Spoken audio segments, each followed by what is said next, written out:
Hi there, Lindsay here, the Frugal Crafter. Today I have a really fun stamping technique for you, and we are going to be making this kind of glazed tile look. And we're going to do this with a stencil, but if you don't have a stencil, you can always cut a piece of cardstock with these little rectangles using a craft knife, and then you can keep that as a stencil. I'm going to be using stamps from our sponsor, Rubber Stamp Tapestry. You can find them online at pegstamps.com, but any small stamp that you can fit in the cells of a kind of grid stencil like this is going to work just fine. We're also going to use a product called Ultra Thick Embossing Enamel, and if you don't have this but you have regular clear embossing powder, that will work too. You just might need some more coats, and we'll go over that when the time comes to use that. You'll want a variety of ink colors that you'll want to stamp with, and you'll also want some color dusters or sponge daubers for blending. And I like the color dusters just because I'm going to get a lighter application of ink, and it's just a little bit easier for me to build and control. And you'll just need some dye-based inks in the colors you want. You're also going to need an embossing ink pad or glycerin and a makeup applicator sponge, which might be a good idea if you don't have a cruddy old ink pad like I am, because you may get your ink pad a little messy during this. So if you only have a beautiful brand new Versamark pad, don't use that. Just get your re-inker or glycerin and a makeup wedge and use that for sponging on the ink, and that way you don't have to worry about dirtying that. Okay, so I'm also going to be using some spray mist. This is optional, just to give us some of this cool color and texture in the grout. You see where it kind of resisted on some little speckles of embossing powder with this really awesome texture that really mimics grout. But we'll go over all of this as we come to it, and I will list everything in the video description in case you're frantically trying to write stuff down. So what I've done is just cut down a piece of heavy-duty cardstock to 5x7, and I realized that this is kind of overkill to have such a large size like this, so I'm actually going to do it a little smaller. So with my stencil, and this is by my friend Patti Parrish designed this stencil, I'm just going to tape that down onto my paper. But what I'm going to do is actually mask off a little bit more, because I think I have a little too much going on here in this stencil. I'm also going to blot my stencil because I have a lot of embossing ink on it. Get that out of the way. And I'm just going to stick this down so I only stamp in these cells here. So this is just a really handy stencil to have. In fact, if you had thin masking tape, you could probably just mask off a grid however you want it, and it would look really cool because you're going to have this neat mosaic effect when you're done. So you'll want a variety of different stencils, different stamps rather, and I decided to grab a few from different stamp sets, and I'll just list them off in the video description and mention them as I come to them. This one is Sunny Daisy, and I think I'll do that in this mustard color. And I'm going to stamp in some of these bigger wells, but I'm also going to let it go off the edges. I don't want everything just centered in, because I think that looks a little too, I don't know, a little too staged, I guess. And now I think I'll take this smaller daisy, maybe do that in some orange in a few of these areas. I can tip it and like only stamp on 1/2 of a square if I want to, which is kind of fun. And really, don't worry about it being perfect. Don't worry about missing, like having edges or halos or anything. It's not going to matter. I apologize for the glare there. Hopefully it's not too irritating for you. Now I'm going to go in with this leaf, and I am going to put that in here and there. I decided to choose colors that kind of had like a kitchen-y feeling to them. This would be a really fun card to do for like a housewarming or something like that. I need to trim the rubber on the excess on the outside of this because I'm getting little halos there, but that's no worry today. Really, you can't mess it up, and if it's sloppy, it's not a big deal. Just gonna stamp straight down with that one. And let's see. Oh, this one's kind of pretty. This is a little kind of daisy-like flower. I'm gonna do that one in orange here and there.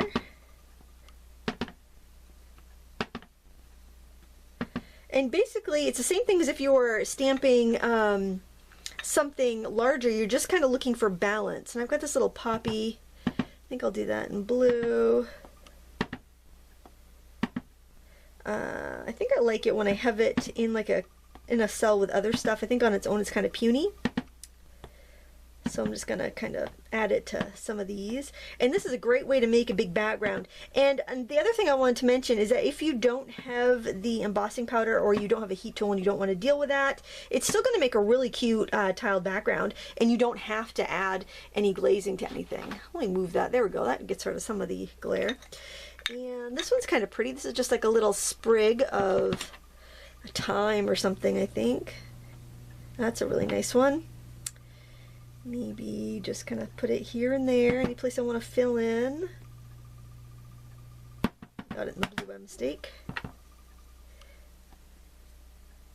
I'm just trying to bounce stuff around for the most part. It's kind of like, it's the same thing about putting rocks in a jar that I told you before. You know, you put your biggest ones and then you work smaller. And then I've got this tiny little daisy, but I think I want more blue, so I'm going to do that in the blue in some of these cells that don't really have anything in it, and fill in some of the other areas that I feel like need a little bit more. Alright, so that's pretty much done. Now I want to add a little bit of color, and I think I'm going to go with this light green and just kind of add a little bit here and there.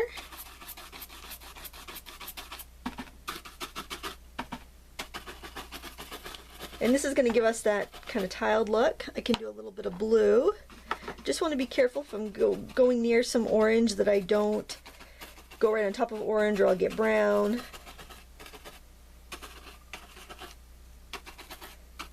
And then this next part is optional. I could peek it up under there and you can kind of see what we have so far.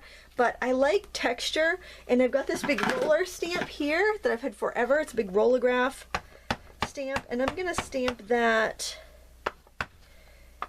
using some brown right over on top of everything.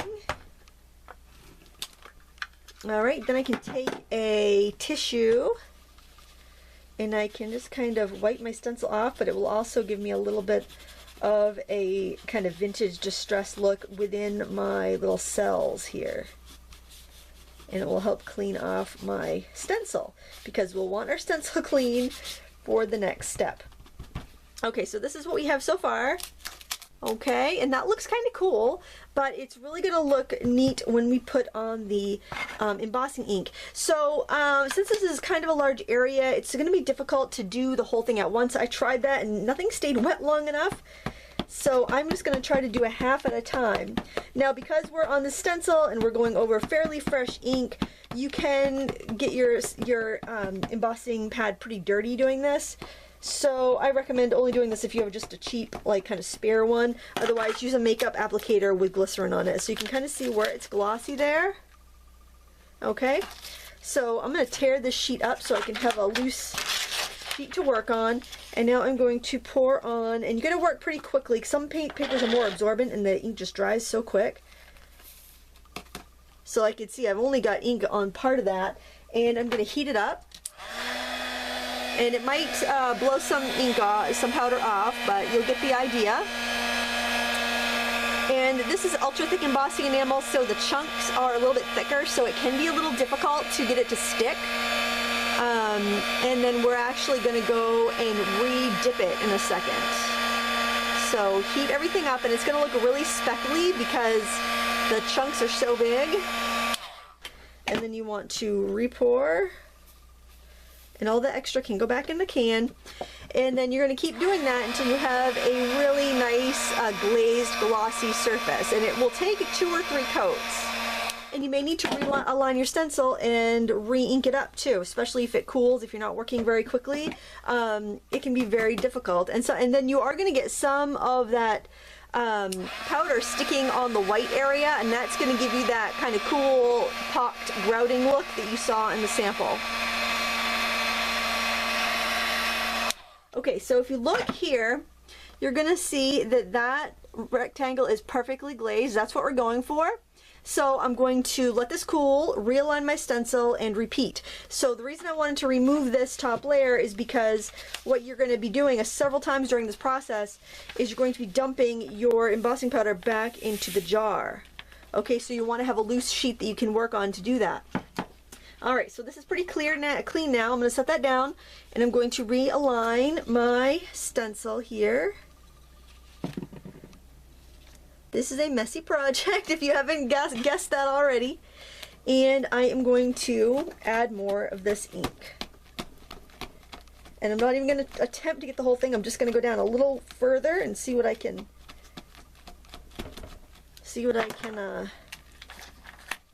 get covered. I like to make sure there's plenty of room outside of where I'm working so I have places to hold. Get my sheet back here so I can pour my powder.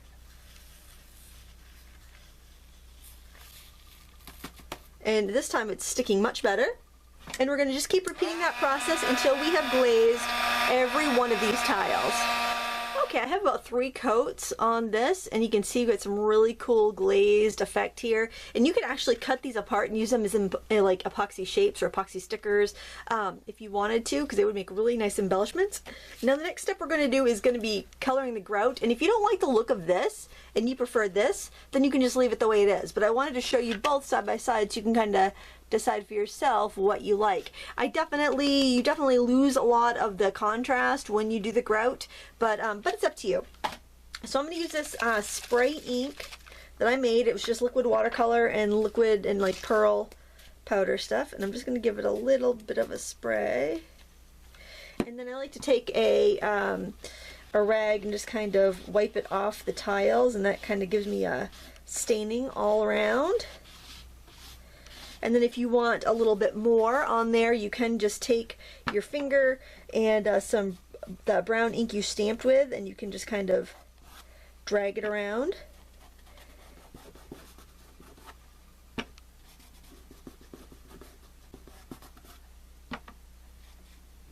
And I think it really picks up the speckles of the loose powder that kind of got stuck, you know, here and there. It just gives it an interesting kind of texture.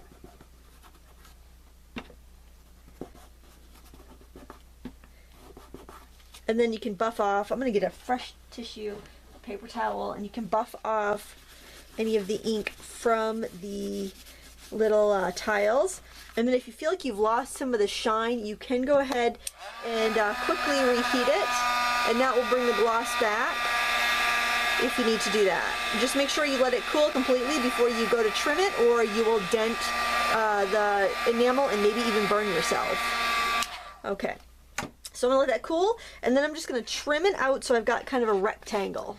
Okay, because this is a really warped piece of paper now, it's going to be difficult to adhere, so you're going to need to make sure you use plenty of adhesive.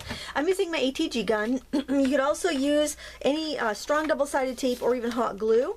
So I really like putting a base like this on my card because I can stamp on this, and I just really, I like to have something kind of neutral to kind of ground my eye a little bit. And I've also got some interesting patterns here. I'm not exactly sure what I want, but I'm just kind of playing with designs and seeing what I think is going to look best. So I just want to see what's going to make this panel stand out the most, because this is my this is kind of my where I put all the work. I want this to show up really well, so I just want to kind of try it on a few different backgrounds and see. That's very similar to that. I do like to have the contrast of something darker, but I think that it actually stands out better on the light. So I think I'm going to stick that down to the light. And I am really going to be generous with my adhesive. And it probably wouldn't hurt to actually, after you get this card put together, before you put in any like really thick embellishments, I think I would like maybe weight it under some books to make sure that it can flatten out really well. I'm going to trim this down. I'm just going to use my little tabletop trimmer for this. Just want to get a little bit of a border, not much. And I think I'm actually going to trim the whole thing, and then if I do a stamping of a sentiment, I'll just do that at the end.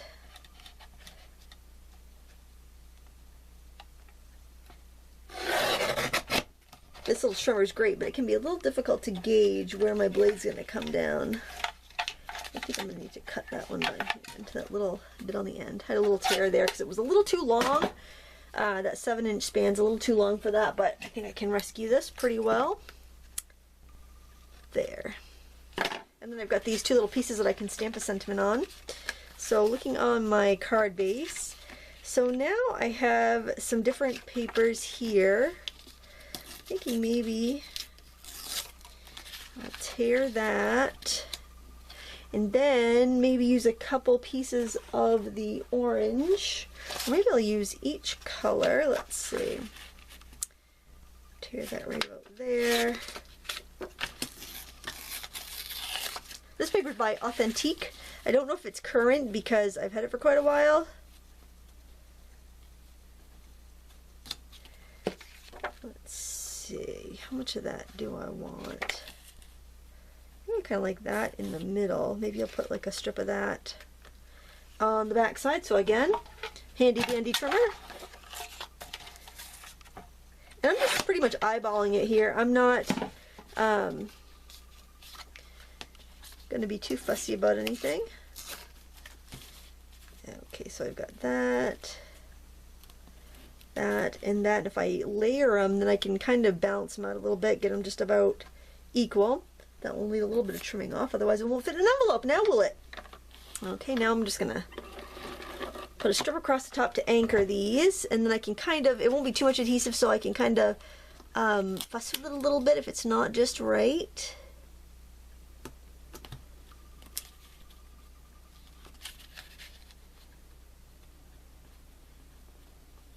Once I get it positioned exactly the way I want it, then I can add a little bit more glue. And I can sneak it right under here, because this stuff should be pretty easy to stick down because it's just pattern paper. Whoops. That is if I can keep it lined up as I'm doing it. There we go. Okay. Oh, I like that. That's kind of pretty. Okay, so then I think it might be kind of fun, especially because this is really strong, like a strong paper. It might be fun to put some brads in there. I can decide on that later. For now, I'm going to just really load up the adhesive on the back of this. The cool thing about double-sided paper, you probably noticed that I have double-sided paper here, is that you can, you know, if you need a little just a contrasting background, you can always just flip over the paper and use what's on the back. So I think there's less waste. It can be a little intimidating to kind of figure out, well, what side do I use? It's all so pretty. But that's usually what I do, just to make sure that I have, just so I use it up, but it's in that way I can always think of something cool to do, because I've got a coordinating piece of paper there. I'm going to use the same brown, where'd it go? Right over here, to stamp my sentiment. And I think I'm going to trim it down a little bit smaller using my little trimmer here. My tricky little trimmer.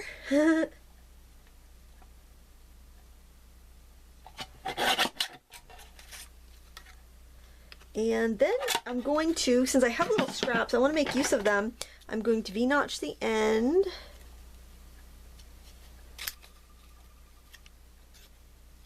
And then mount it on the coordinating paper. Feel free to use a die cut if you have one for this, but it's certainly easy enough to cut by hand if you don't.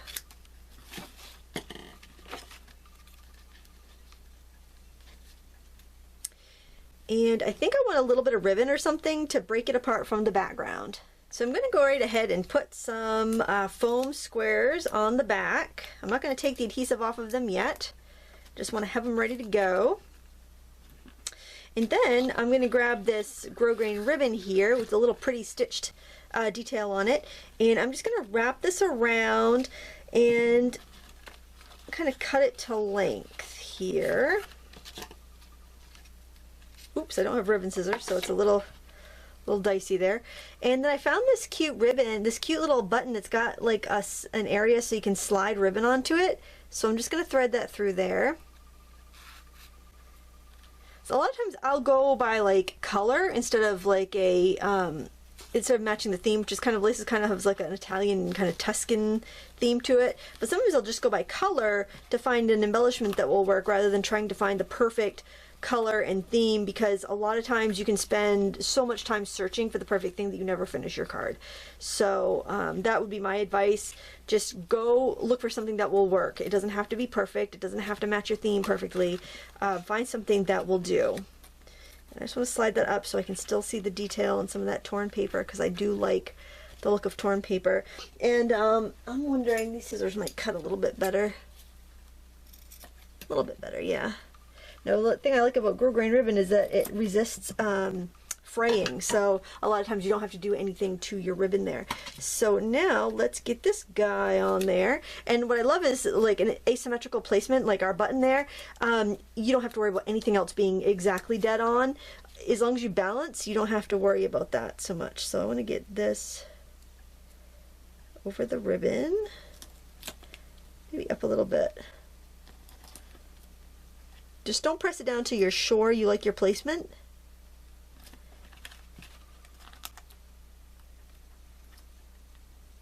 Oh, you know what? I think I want to ink the edge of this before I glue it down to make it stand out a little bit. I know it's pretty dark, but sometimes it just needs that extra little little pop, and I think I want that up a little higher.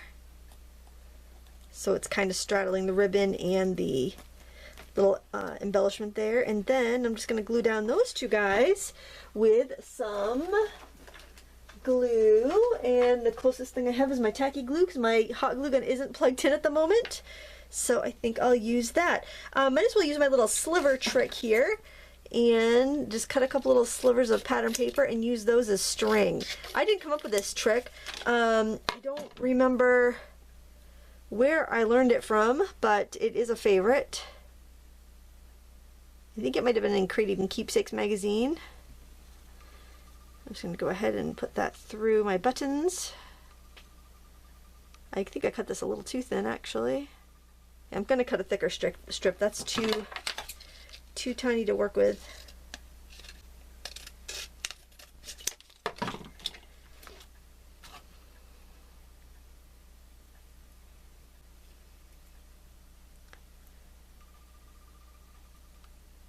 Just thread it through just like you would string.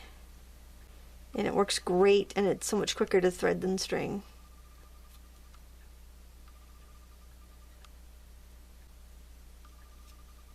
There we go, and then you get the look of kind of like a threaded button. And the tacky glue will dry clear, so don't worry if you get a little extra. Just try not to smear it all over the place.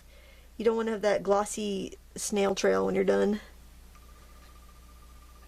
I usually use a Beacon 3-in-1. I just didn't have it handy at the moment. And there we go. I hope you enjoyed this project. I think it's a lot of fun, and like I said, you can make those tiles, you can cut them out and use them as epoxy shapes for your card making or scrapbooking. You can add more distressing like I did on this. It would be really fun for a masculine birthday card as well. Just have fun with it and enjoy the process. Learn something new every day in your craft room, and I think it'll make you a very happy person. Please check out our sponsor, Rubber Stamp Tapestry. You can find them online at pegstamps.com. Use the coupon code Lindsay17 to save 20% on your order, and until next time, happy crafting!